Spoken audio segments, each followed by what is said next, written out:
Chief justice के, वो उनको अच्छा नहीं लगा था।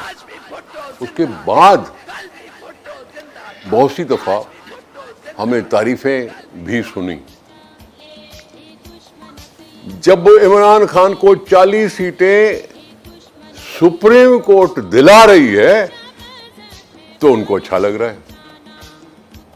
जब हम कहते हैं कि इमरान खान तो इलेक्शन में खड़ा ही नहीं हुआ था तो उसको 40 सीटें कैसे दे रहे हो, तो इमरान को बुरा लग रहा है। तो मैं इमरान खान को स्टेट्समैन नहीं मानता, न डेमोक्रेट मानता हूं न स्टेट्समैन मानता हूं। अपना मीठा मीठा हपअप, कड़वा कड़वा थूथू, इसी बुनियाद पे काम कर रहा है। इसलिए सुप्रीम कोर्ट के चीफ जस्टिस पे हम क्यों क्रिटिसाइज करते हैं? चौधरी इफ्तिखार अपने बेटे के केस पे क्यों जज से बैठा? चौधरी इफ्तिखार अपने बेटे अरसलान के केस पे जज के तौर पर क्यों बैठा, जो नाजायज था? इस बात पर रिएक्शन दिखा के सुप्रीम कोर्ट बार काउंसिल ने चौधरी इफ्तिखार का बायकॉट कर दिया था कि हम नहीं आएंगे, तेरे सामने खड़े नहीं होंगे। जजेस अपने कॉन्डक्ट को उस लेवल पे ले आए, मेरा खैर मकसद ये था। क्रेडिबिलिटी सुप्रीम कोर्ट की फिर बहाल करवाएं। ऐसा नहीं है कि किसी के फांसी का फैसला 50 साल के बाद दे दो। मगर ये देखें ना सर कि चीफ जस्टिस का जो इस्लामाबाद में काजी फायद ईसा जो बेकरी पर गए अपनी फैमिली के साथ, कहाँ गए थे? वाकया हुआ फैमिली के साथ कहाँ गए थे? बेकरी पर। बेकरी है सर। तो क्या हुआ? तो वहाँ पे जो वहाँ मुलाजिम था उसने कहा कि तुम पर लानत है। तो क्या ऐसे वाकयात पे आप कुछ गौर फरमाएंगे सियासतदान? सर जी वैसे तो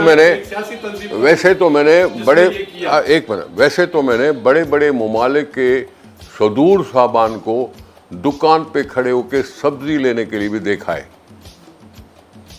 अमेरिका जैसा मुल्क जो अपने आप को सबसे बड़ा ताकतवर समझता है, उसके आप देखो ना यूट्यूब पे ओबामा किस तरह से गली कूचे में जाके मिलता है, किस तरह जाके खाना खाता है।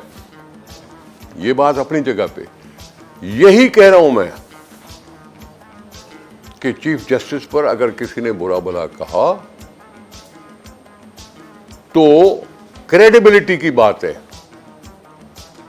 मैं किसी जज का नाम नहीं ले रहा हूं, मैं जुडिशियल रिफॉर्म्स की बात कर रहा हूं। अलिफ हो, बे हो, फायज ईसा हो, मंसूर हो, जो भी हो, मैं उनकी नाम की बात नहीं कर रहा हूं, जुडिशियल रिफॉर्म्स की बात कर रहा हूं। कागज पे जिस तरह से रिफॉर्म होने चाहिए। मेरा एक सवाल है, ये जो आप आईनी तरमीम की बात कर रहे हैं, तो क्या ये आईनी तरमीम 1973 ईस्वी के आईन के टकराव में है या नहीं? अगर टकराव में है तो क्या आप शहीद भुट्टो के आईन से बगावत कर रहे हैं? Sir ji, charter of democracy का मैंने जिक्र किया, शायद आपने सुना नहीं। चार्टर ऑफ डेमोक्रेसी एक पीपल्स पार्टी थी, दूसरी नवाज लीग थी जिसमें दस्तखत किए थे।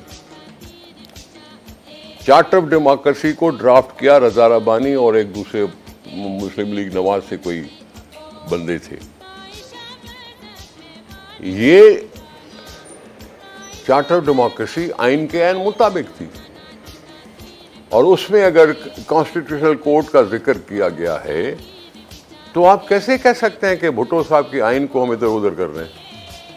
ये तो गलत बात है ना, और मुतसादिम नहीं है,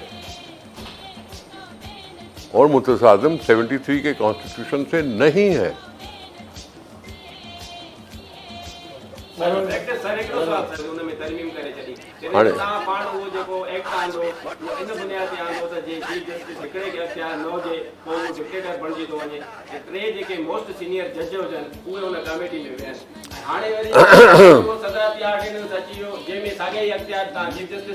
यानी आपने ये तो माना ना कि प्रैक्टिस एंड प्रोसीजर का जो हमने कानून बनाया था वो बहुत अच्छा था। एक मिनट, इसको मानो तो सही ना बाबा, आप मानो तो सही ना। आज वो आपको अच्छा लग रहा है जिस तरह से बना था, आज आपको बुरा लग रहा है कि चीफ जस्टिस को अख्तियार दिए गए, तीसरा मेंबर अपनी मर्जी से रहेगा। ये बात है ना, ये बात है ना। लेकिन दो तो नहीं ना, मेजॉरिटी तो नहीं ना भाई, थोड़ी समझने की बात करो बाबा, ऐसे नहीं बाबा, सवाल करो और जवाब लो, ऐसे बहस नहीं होता। जब 3 रुकनी कमेटी है तो लिखा हुआ एक चीफ जस्टिस सीनियर मोस्ट, अब तीसरे का अख्तियार दिया गया चीफ जस्टिस को कि जी आप अपनी मर्जी से कोई करें। लेकिन 2 तो लिखे हुए थे ना, मेजॉरिटी तो उनकी रही ना, तीसरा मेजॉरिटी नहीं बनता। किया था वो जिन्हीं तौर पर तंदुरुस्त नहीं लग रहे। खान इमरान खान को बता दो कि शीशे के घर में बैठकर ऐसे नहीं बोला करे। वो जब कंटेनर में खड़ा होकर उंगली की तरफ देखता था कि उंगली का इशारा आएगा, ये मैं नहीं था, ये पीपुल्स पार्टी नहीं थी, ये इमरान खान खुद था कि कंटेनर, वैसे तो कंटेनर से उतर नहीं रहा था। जब जनरल राइस शरीफ ने उसको फोन करके आओ कहा तो वो चला गया और वापस आके हंसते मुस्कुराते कहा कि जी बड़ी अच्छी मीटिंग हुई है। सीटी बजाने वाली बात इमरान खान ने की थी, उंगली